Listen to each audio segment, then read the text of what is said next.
Les peuples meurent moins de faim que d'oubli, et quand l'oubli s'installe, même l'eau devient rare.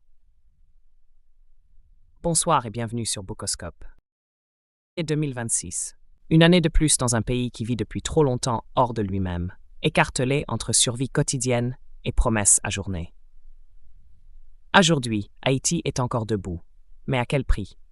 Debout sur une terre érodée, sur une mémoire fracturée, sur une parole confisquée. Alors aujourd'hui, nous ouvrons un livre qui ne console pas.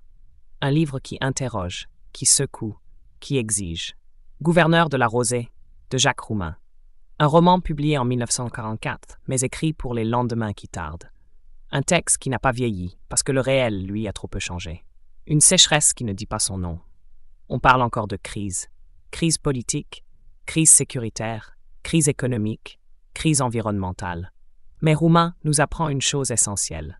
La crise n'est jamais un accident, elle est un système. Dans Gouverneur de la Rosée, la sécheresse n'est pas seulement l'absence d'eau, c'est l'absence d'État, l'absence de justice, l'absence de projet collectif. Le récit s'ouvre sur une image de désolation. Fond rouge, un village haïtien, meurt de soif. La terre est devenue une poussière stérile et les habitants, autrefois unis, sont déchirés par une vieille querelle sanglante entre familles. C'est le règne du fatalisme. Les paysans attendent une aide divine ou se résignent à la mort. Le signal, le retour de Manuel. C'est alors que revient Manuel, après 15 ans de coupe de canne à Cuba. Manuel n'est plus le même. Il a acquis une conscience sociale et technique. Pour lui, la misère n'est pas une volonté de Dieu, mais une conséquence de l'inaction et de la division. Il apporte avec lui le pragmatisme du militant. Il sait que l'eau existe, quelque part dans la montagne, et qu'il faut la trouver pour sauver le village. L'action. La découverte et le kumbit Manuel part seul explorer les mornes.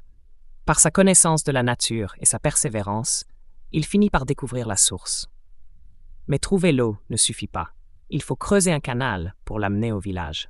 Pour cela, il doit briser le cycle de la haine et convaincre les deux clans ennemis de s'unir dans un kumbit, travail collectif solidaire. Le sacrifice, le sang et l'eau. Alors que l'unité se dessine, Manuel est mortellement blessé par un membre du clan adverse. Dans un acte de pure noblesse, il interdit à sa mère et à sa compagne, Anaïs, de le venger. Il comprend que la vengeance relancerait le cycle de la haine et stopperait le projet de l'eau. La vengeance est une poussière qui aveugle les yeux, dit-il. Son dernier souffle est une consigne de vie. Il faut que le canal soit creusé. La résolution, la vie triomphante. Manuel meurt, mais son sacrifice devient le ciment de la réconciliation. Les villageois s'unissent enfin. L'eau arrive à fond rouge. Le sang de la terre circule à nouveau. Anaïs, portant l'enfant de Manuel, symbolise l'espoir et le futur. Le livre s'achève sur la victoire de la volonté humaine et de la solidarité sur la fatalité et la mort. Aujourd'hui encore, la terre haïtienne est toujours assoiffée. Assoiffée d'institutions crédibles, assoiffée d'infrastructures durables, assoiffée de reconnaissance du travail paysan, du travail manuel, du travail invisible. La soif est politique. Elle l'était hier. Elle l'est plus que jamais aujourd'hui. Jacques Roumain. Écrire contre la fatalité. Roumain écrit sous occupation étrangère, mais il écrit contre l'occupation mentale. Il refuse le récit de l'impuissance. Il refuse le peuple réduit à la plainte ou à la superstition. Il écrit un roman où les paysans pensent, où ils débattent, où ils se trompent, où ils apprennent. Et cela, en 2026, est encore subversif, car le discours dominant continue de présenter les masses comme un problème à gérer, non comme une intelligence à mobiliser. Roumain, lui, fait confiance, radicalement. Tris, l'eau, métaphore centrale, nerf du conflit. Dans Gouverneur de la Rosée, l'eau est partout, même quand elle manque. Elle structure le conflit. Elle organise les alliances et les haines. Elle révèle les lignes de fracture sociale. L'eau n'est pas neutre. Elle est appropriation, pouvoir, hiérarchie. Creuser un canal, ce n'est pas seulement faire couler l'eau. C'est réorganiser la société. C'est décider ensemble. C'est travailler ensemble. C'est rompre avec la logique du chacun pour soi. Quoique de nos jours, l'accès à l'eau, à l'électricité, à la terre reste profondément inégal.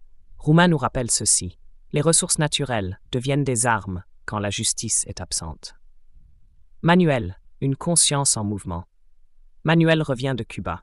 Il revient avec un corps marqué par le travail et une tête élargie par l'exil. Mais il ne revient pas en donneur de leçons. Il observe, il écoute.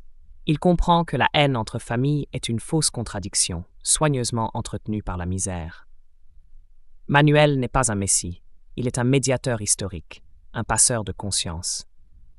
En 2026, où l'on attend toujours des hommes providentiels, Roumain nous propose autre chose. Un militant patient, enraciné, collectif. Un homme qui sait que la vraie victoire n'est pas personnelle. Le vaudou, mémoire, force, continuité. Roumain ose ce que beaucoup n'osent toujours pas, penser le vaudou comme savoir, non comme décor. Le vaudou, dans le roman, n'est ni fuite ni obscurantisme. Il est archive populaire, langage symbolique, force de cohésion. Alors que la culture haïtienne est souvent marchandisée ou caricaturée, Roumain nous rappelle que la spiritualité est aussi une politique du sens. Les ancêtres ne sont pas morts. Ils observent, ils jugent. Ils exigent que la terre ne soit pas trahie.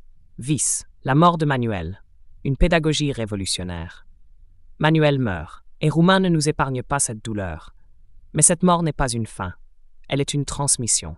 Le canal continue, l'eau coule, la communauté survit. Dans un pays marqué par le banditisme d'État, l'assassinat politique, par la disparition de figures engagées, ce passage résonne tragiquement. Roumain nous dit « Les idées justes ne meurent pas avec ceux qui les portent ». Zetz. Pourquoi ce livre est vital aujourd'hui? Parce qu'il combat 3 poisons contemporains. La résignation, qui fait croire que rien ne changera.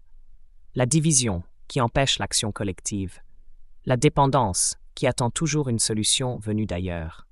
Gouverneur de la Rosée nous enseigne que la libération est un processus, l'organisation est une discipline, la culture est une arme, la terre est une responsabilité. Conclusion. Lire comme un acte.